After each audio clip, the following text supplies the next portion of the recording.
Hi, this is Ruth Theresa with One Inspiring Woman, and today I have a brand new ghost story for you.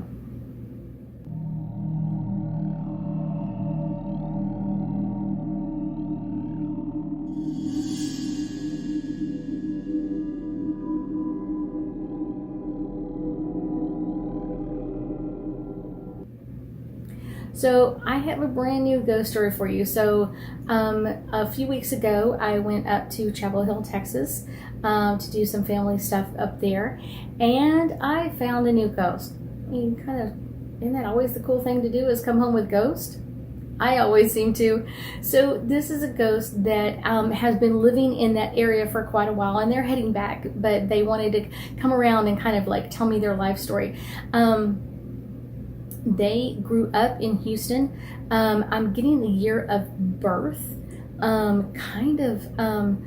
late 1800s, 1897. I think the way they're showing me, 1897.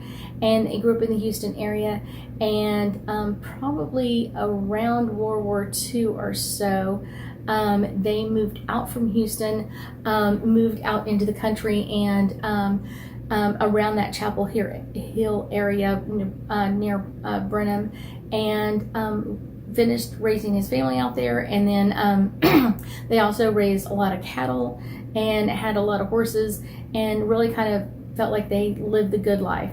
I do feel like he passed around 1965 or so. It could be 68, as late as that time frame.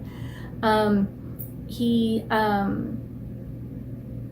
talks about like kind of historical things, so he must have been really into history, because he was telling me like he passed away a couple of years after JFK was shot. That's kind of an interesting one. I'm like, okay, that's interesting. So a couple of years after JFK was shot, he passed away, and you may see the Tesla coil behind me blink, and that is him. What I get is somehow the name Fred is attached to him, and I also almost like Frederick is the way I want to call him, but I'm not sure if that's a first name, a last name, or a middle name for him. But I do feel like he is originally from Germany area. A lot of German people settled in that Chapel Hill area, and I do feel like there was some family members that lived somewhat close to him and his wife out there. And he's showing me kind of owning quite a number of acres.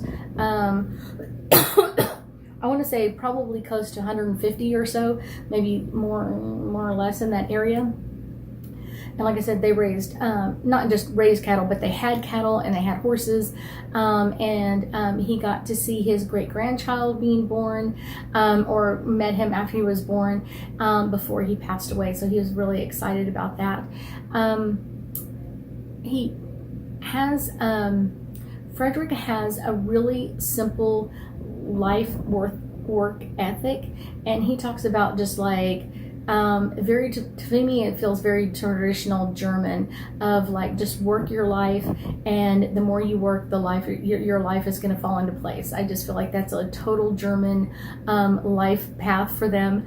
I don't want to say they love working, but they're not afraid of hard work, and they're not afraid of doing what it takes to make things successful. And I do feel like Frederick had a lot of paperwork that he did in his business, so there was a lot of papers around him.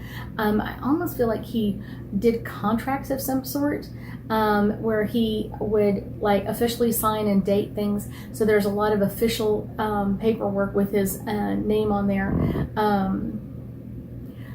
Frederick didn't really go on vacations. He was not a vacation kind of guy, but I will tell you who's very family oriented. His family meant everything to him. He always tried to kind of keep the same schedule, even though he said sometimes that drove his wife a little crazy, because he would always be home for work at the same time, or around within a few minutes of that time. And then he loved doing things with the children and grandchildren, and Frederick really loved to fish. I know.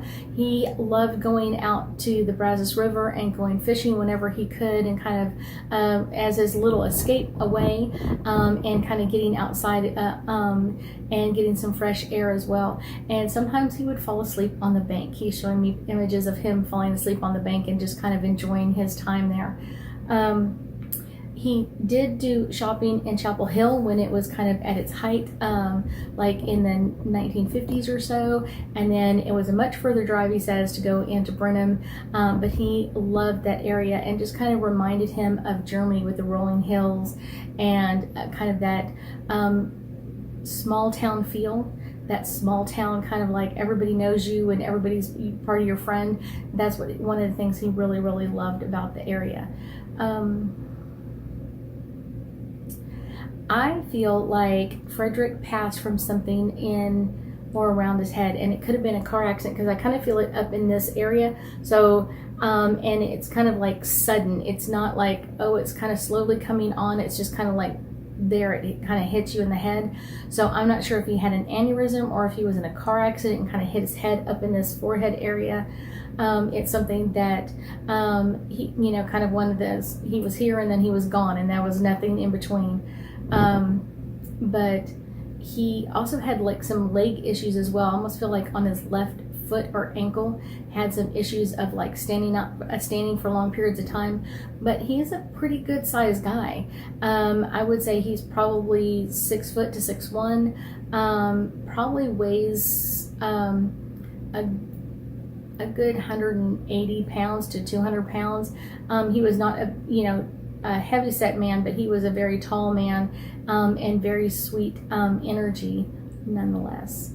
I feel like he had 4 children.